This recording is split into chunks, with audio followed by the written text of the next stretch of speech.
اعوذ باللہ من الشیطان الرجیم بسم اللہ الرحمن الرحیم کداب آل فرعون والذین من قبلہم،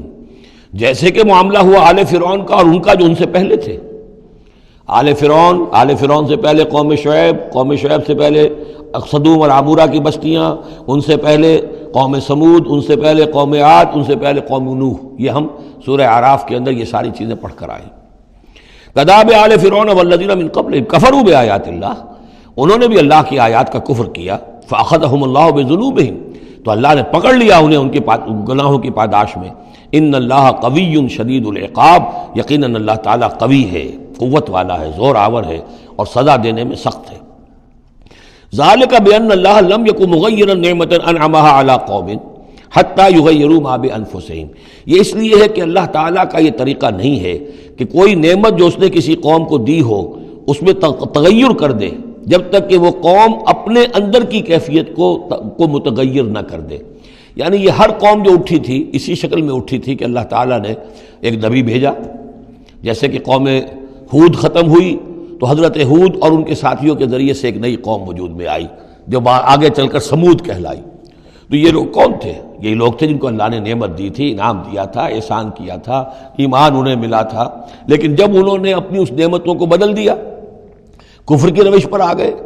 توحید کی پگڈنڈی چھوڑ کر، توحید کی شاہراہ کو چھوڑ کر شرک کی پگڈنڈیوں پہ مڑ گئے، تو پھر اللہ تعالیٰ کی نعمت بھی تبدیل ہو جاتی ہے، اللہ تعالیٰ نعمت سلب کر لیتا ہے، انعام کی جگہ پر اللہ کا عذاب آ جاتا ہے۔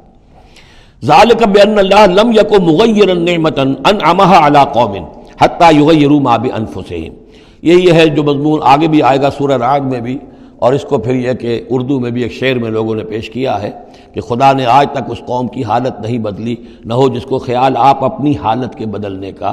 قوموں کے اپنے اندر کے حالات بدلتے ہیں تو پھر تقدیر بدلتی ہے، صرف خواہش سے، وشفل تھنکنگ سے، امانی سے کوئی بات نہیں ہوا کرتی۔ اور قوم ظاہر بات ہے کہ افراد پر مشتمل ہوتی ہے، پہلے کچھ افراد بدلیں گے، ان کے اندر قلب ماہیت ہوگی، ان کا باطن بدلے گا، ان کی سوچ، ان کے نظریات، ان کے خیالات، ان کے مقاصد، ان کی دلچسپیاں، ان کی امنگیں تبدیل ہو جائیں گی۔ یہ اندر کے بدلے ہوئے لوگ جو ہیں جب کثیر تعداد میں ہوں گے تو پھر یہ مل جل کر زور لگائیں گے، طاقت لگائیں گے، معاشرے کو بدل دیں گے، اور پھر یہ اس طریقے سے کہ انقلاب آئے گا۔ چون بجاں در رفت جہاں دیگر شود، جہاں چو دیگر شد جہاں دیگر شود، جب یہ قرآن کسی کے اندر اتر جاتا ہے اس کے اندر ایک تبدیلی آ جاتی ہے، بالکل بدل جاتا ہے انسان اندرونی طور پر، اور یہ اندرونی تبدیلی ہے جو عالمی انقلاب تک ممتد ہو سکتی ہے۔ وَأَنَّ اللَّهَ سَمِيعٌ عَلِيمٌ، اللہ سب کچھ سننے والا، جاننے والا ہے۔ کذاب آل فرعون، جیسے کہ دستور تھا یا ہوا معاملہ آل فرعون کا، والذین من قبلہم، اور جو ان سے پہلے تھے، کذبوا بآیات ربہم، انہوں نے اپنے رب کی آیات کو جھٹلایا۔ فأہلکناہم بذنوبہم، تو ہم نے ان کو ہلاک کر دیا ان کے گناہوں کی پاداش میں۔ واغرقنا آل فرعون، اور آل فرعون کو ہم نے غرق کر دیا۔ وکل کانوا ظالمین، اور یہ سب کے سب ظالم تھے۔ ان شر الدواب عند اللہ الذین کفروا فہم لا یؤمنون، بدترین چوپائے اللہ کے نزدیک یہی لوگ ہیں، اللہ کے نزدیک جو کفر کرتے ہیں اور وہ ایمان نہیں لاتے۔ یعنی وہی جو آیت ہم پڑھ چکے سورہ اعراف میں کہ یہ لوگ انسان نظر آتے ہیں، حقیقت میں انسان نہیں ہیں۔ لہم قلوب لا یفقہون بہا ولہم اعین لا یبصرون بہا ولہم آذان لا یسمعون بہا اولئک کالانعام بل ہم اضل، وہ چوپایوں کے مانند ہیں بلکہ ان سے بھی گئے گزرے۔ اس لیے شر الدواب کہا گیا، تمام جانداروں میں اور جمان چوپایوں میں، جانوروں میں سب سے برے لوگ جو ہیں وہ یہ انسان نما حیوان ہیں کہ جن کے اندر عقل نہیں، جن کے اندر شعور نہیں، جو ایمان سے خالی ہیں اور کفر پر اور صرف دنیا کی لذتوں پر ریجھ گئے ہیں۔ الذین عاہدت منہم ثم ینقضون عہدہم فی کل مرۃ وہم لا یتقون، وہ لوگ کہ جن سے آپ نے اے نبی معاہدہ کیا تھا پھر وہ ہر مرتبہ اپنا عہد توڑتے ہیں اور اس کا کوئی ڈر نہیں رکھتے۔ اب یہ اشارہ ہو رہا ہے یہود کی طرف، کیونکہ حضور جب مدینے میں تشریف لائے تو میں نے آپ کو شروع میں بتا دیا تھا کہ آپ نے بہت بڑا یہ سمجھیے کہ اس کو Montgomery what, professor Montgomery what نے جس قدر تعریف کی ہے اس کی، اور سارے جتنے بھی الفاظ ہو سکتے تھے انگریزی زبان میں، اسٹیٹسمین شپ کہ حضور کا معاملہ، فہمی کا معاملہ، تدبر کا معاملہ، سیاست کو سمجھنے کا معاملہ، اس کی بہت بڑی بات یہ ہے کہ آپ نے یہودی قبائل جو تھے تینوں ان کو معاہدوں میں جکڑ لیا۔ تو یہ ایک بہت بڑا آپ کا کارنامہ تھا، لیکن اب ظاہر بات ہے جکڑے تو وہ گئے، اندر سے وہ دشمنی کرتے تھے، ساز باز کرتے تھے۔ اوپر معاہدہ ہے، اندر سے ساز باز چل رہی ہے، پیغامات بھیجے جا رہے ہیں قریش کو کہ کیا کر رہے ہیں آپ لوگ، کیوں دیر کر رہے ہیں، کیوں نہیں حملہ کرتے، ہم اندر سے آپ کی مدد کریں گے. تو یہ خدمت ابھی چل رہی تھی. تو فرمایا الذین عاہدت منہم ثم ینقضون عہدہم، وہ لوگ کہ جن سے نبی آپ نے عہد کیا، معاہدے کیے، اور وہ یہ کہ اپنے معاہدے توڑ رہے ہیں، فی کل مرۃ، ہر بار، وہم لا یتقون، اور وہ ڈرتے نہیں ہیں. فإما تثقفنہم فی الحرب، تو اگر آپ پا جائیں انہیں جنگ میں، فشرد بہم من خلفہم، تو ان کو ایسی سزا دیجئے کہ جو پیچھے ہیں ان کے ہوش ٹھکانے آ جائیں، لعلہم یذکرون، تاکہ انہیں عبرت حاصل ہو جائے.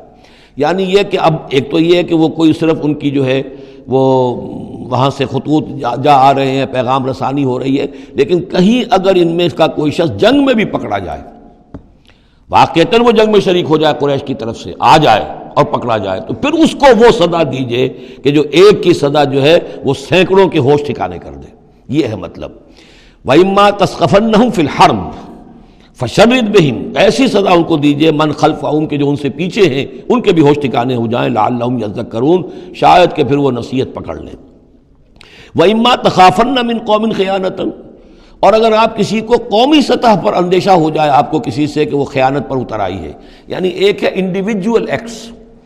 بنو قریظہ کا کوئی شخص ہے جو کام کر رہا ہے، بنو قریظہ کا سردار کہے گا صاحب مجھے کیا معلوم، یہ ایک شخص کا انڈیویجول معاملہ ہے، اس نے کوئی خط لکھ دیا ہوگا قریش کو یا کوئی سلسلہ جرمانی کیا ہوگا، لیکن یہ ہمارا اجتماعی معاملہ نہیں ہے، ہم معاہدے کے پابند ہیں. بنو قینقاع کا کوئی شخص ہے، اس نے کر دیا، تو اس کے لیے تو پہلا حکم آ گیا. وہ کہیں اگر مل جائے، جنگ میں مل جائے، کیونکہ ویسے تو اسے ہاتھ نہیں لگا سکتے، معاہدہ ہے ان کے ساتھ، تو معاہدہ ہے، اس کو کیا سزا دیں گے،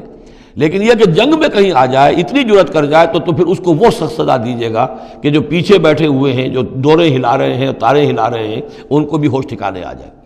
لیکن یہ کہ اگر آپ کو اندیشہ ہو جائے کہ کوئی قبیلہ جو ہے وہ خلاف ورزی کرنے پر اتر آیا ہے، خیانت کرنے پر اتر آیا ہے،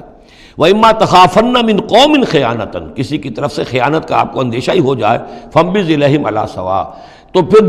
پھینک دیجئے ان کی طرف کھلم کھلا، یعنی پھر معاہدے کو ایبروگیٹ کیجئے، کہہ دیجئے کہ آج سے ہمارا کوئی معاہدہ نہیں. یہ نہیں ہے کہ معاہدہ بھی قائم رہے اور آپ ان کے خلاف اقدام بھی کر دیں، یہ صحیح نہیں. اس لیے کہ یہ مقام جو ہے اخلاقی اعتبار سے بھی غلط ہے، اور خاص طور پر آپ کا مقام، مقام نبوت، اس کے اعتبار سے کسی درجے میں بھی نہیں ہے کہ کسی قوم کے ساتھ معاہدہ بھی ہے، آپ کو اندیشہ ہے کہ وہ خیانت کر رہے ہیں، تو آپ کھلم کھلا اعلان کر دیجئے کہ آج سے میرا اور تمہارا کوئی معاہدہ نہیں، پھر اقدام کیجئے. لیکن یہ کہ بغیر اس اعلان کے کوئی اقدام کرنا ان کے خلاف، یہ در حقیقت اللہ تعالیٰ جو اخلاق چاہتا ہے اہل ایمان کے، اس کے منافی ہے.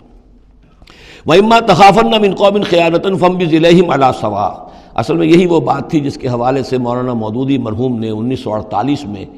یہ جو جہاد کشمیر اس وقت ہو رہا تھا اس کے بارے میں رائے ظاہر کی تھی کہ ہندوستان کے ساتھ ہمارے سفارتی تعلقات ہیں، بھارت کے ساتھ ہمارا سارا معاملہ معاہدات کے اوپر چل رہا ہے، پھر اگر یہ کہ معاملہ جو ہے دوسری طرف ہم یہ شکل کر رہے ہیں کہ وہاں پر جنگ کا معاملہ کر رہے ہیں، تو یہ غلط ہے، شریعت کی روح سے، قرآن کی روح سے غلط ہے. ہمیں کھلم کھلا اعلان کرنا چاہیے، جو بھی ہو اللہ تعالیٰ پر بھروسہ رکھنا چاہیے، کھل کر سامنے آنا چاہیے. یہ یا کہ میز کے اوپر تو معاہدہ ہے، ہاتھ مل رہے ہیں اور میز کے نیچے سے ٹانگیں گھسیٹی جا رہی ہیں، یہ دنیا داروں کا دھندا تو ٹھیک ہے، لیکن اسلام کی روح سے ایک اسلام کے نام پر بننے والی مملکت کی حکومت کا یہ طرز عمل درست نہیں ہے. یہ تھا وہ معاملہ جو سن 48 میں مولانا مودودی نے یہ رائے ظاہر کی تھی، اور اس پر پھر کافی ان کے خلاف جو ہے عوامی جذبات جو ہیں وہ بہت جو ہے اس وقت بہت بلند ہو گئے تھے، مشتعل ہو گئے تھے، اس لیے کہ عوام کی اپنی سوچ ہوتی ہے. وَإِمَّا تَخَافَنَّ مِنْ قَوْمٍ خِيَانَةً فَانبِذْ إِلَيْهِمْ عَلَىٰ سَوَاءٍ، معاہدہ ان کے منہ پر دے مارو، ان اللہ لا يحب الخائنین، یقیناً اللہ تعالیٰ کو خیانت کرنے والے پسند نہیں ہیں. وَلَا يَحْسَبَنَّ الَّذِينَ كَفَرُوا سَبَقُوا، اور نہ سمجھے وہ لوگ جنہوں نے کفر کیا ہے کہ وہ بچ نکلے ہیں، یعنی یہ کہ اب اگر کچھ لوگ بچ کے بھی تو چلے گئے نا، آخر 1000 کی نفری آئی تھی. انہم لا یعجزون، یہ جو بچ کر چلے گئے وہ یہ نہ سمجھے کہ وہ اللہ کو عاجز کر دیں گے، وہ عاجز نہیں کر سکیں گے. صدق اللہ العظیم.